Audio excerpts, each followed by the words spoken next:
नमस्कार दोस्तों, natures love and care में आपका स्वागत है। दोस्तों आज है संडे और संडे हमारे लिए इवनिंग टाइम होता है गार्डन डेकोरेशन डे।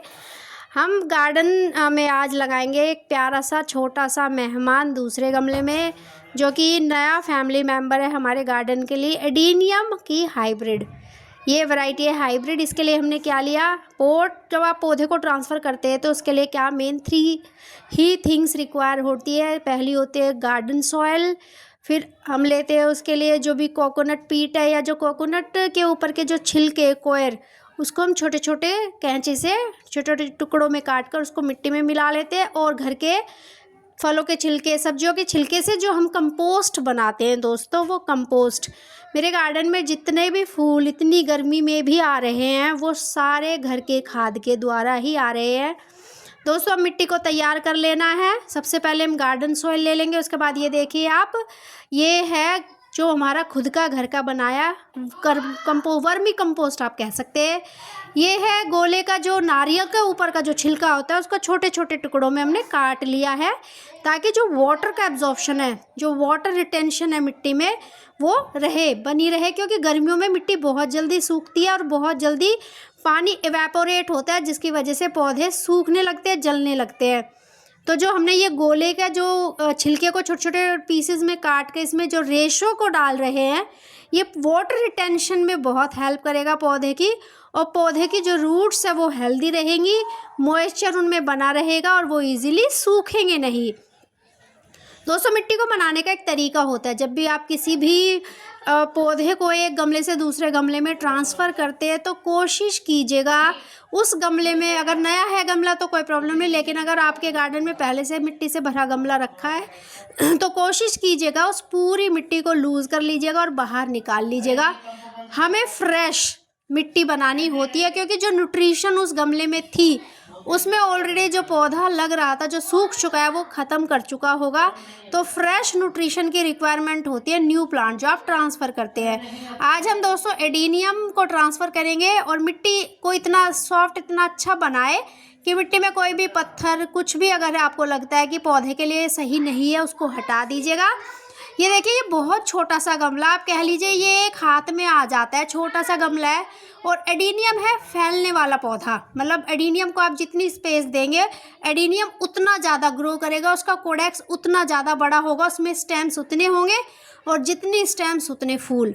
दोस्तों इसकी मिट्टी लूज़ कर लीजिएगा, ताकि जो जड़ें हैं वो नई मिट्टी में अपने आप को अच्छे से एडजस्ट कर सके और अच्छे से मिट्टी को होल्ड कर सके। ये देखिए, हमने इसकी मिट्टी जो थी ऑलरेडी उसको लूज़ किया और इसको अब हम अच्छे से, इसका जो ये कोडेक्स है ये मिट्टी में दबना नहीं चाहिए, सिर्फ इसकी जो रूट्स है वही मिट्टी में होनी चाहिए। ये मुझे नहीं पता था पहले, पर मैंने लास्ट टाइम एक वीडियो बनाई थी तो उसमें मुझे जिसने मेरी वीडियो देखी उसने ही मुझे बताया कि आप ये जो कोडेक्स है इसको बाहर रखिए तो बहुत सुंदर आपका पौधा लगेगा। तो इस बार हमने वैसे ही किया। ये देखिए, ये जो जड़ें हैं सिर्फ यही आप मिट्टी से अच्छे से ढक दीजिएगा। इनको बिल्कुल सेंटर में पौधे को लगाइए, ताकि जो लुक है, कोडेक्स का जो लुक है वो बहुत अच्छा आता है जब वो मिट्टी से बाहर होता है। तो अभी इसका जो कोडेक्स है वो छोटा है। मेरा जो एडीनियम मेरे पास 3 साल से है, उसका जो कोडेक्स है वो बहुत बड़ा और हेल्दी है। अभी ये छोटा बेबी प्लांट है, अभी बेबी प्लांट है, इस पर फ्लावर्स आने भी स्टार्ट हो गए, एक बार इस पर फ्लावर आ भी चुके हैं। हाइब्रिड जो एडीनियम होता है इस पर जो फ्लावर्स होते हैं वो जल्दी आते हैं। और दोस्तों एडीनियम एक ऐसा पौधा है जो कि कितनी भी गर्मी पड़ जाए, एडीनियम सरवाइव करने की ताकत रखता है, सरवाइव करने की कैपेबिलिटी रहता है। ये इसका सबसे बड़ा पॉजिटिव पॉइंट है कि ये हर वेदर को बहुत अच्छे से सहन कर सकता है। और बहुत ही सुंदर फूल होते हैं, आपने देखे होंगे हाइब्रिड एडीनियम, चाहे देसी एडीनियम हो, उसके फूल हमेशा दूर से अट्रैक्ट कर लेते हैं।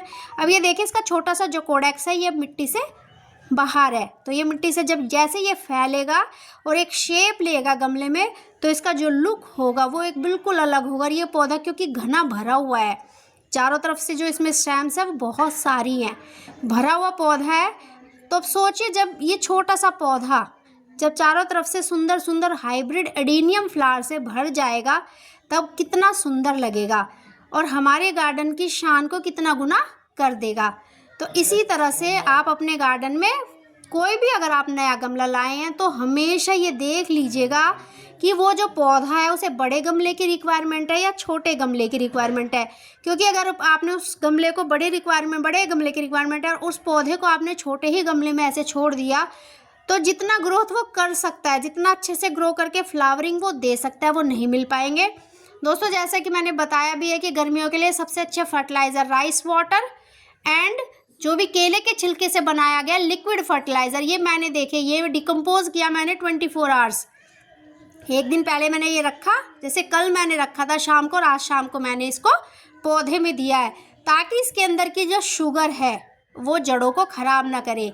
24 जो आर के लिए हम इसे रखते हैं तो इसका जो एक स्टार्च जो कि पौधों के लिए अगर आप रॉ स्टार्च देंगे तो पौधों के लिए वो ठीक नहीं होता है, पौधे की जड़ें गलने का डर होता है। लेकिन जब आप इसे डिकम्पोज करते हैं रखने के बाद तो दोस्तों इसका जो कंपाउंड है वो कन्वर्ट हो जाता है एक हेल्दी कंपाउंड में। उसके बाद ही आप पौधों को देंगे तो ये नुकसान नहीं, फ़ायदा पहुंचाएगा। कोशिश हमेशा कीजिएगा किसी भी फर्टिलाइज़र को तुरंत बनाकर मत दीजिएगा, उसको हमेशा रख कर। ये देखिए सिंपल से फर्टिलाइज़र से मेरे पौधे आप देख सकते हैं कैसे फूलों से भरे हुए हैं। आप सोच कर देखिए कि आप 1 रुपये का खर्चा नहीं कर रहे और आपके पौधे इस तरह से फ्लरिश कर रहे हैं, फूलों से भरे हुए हैं।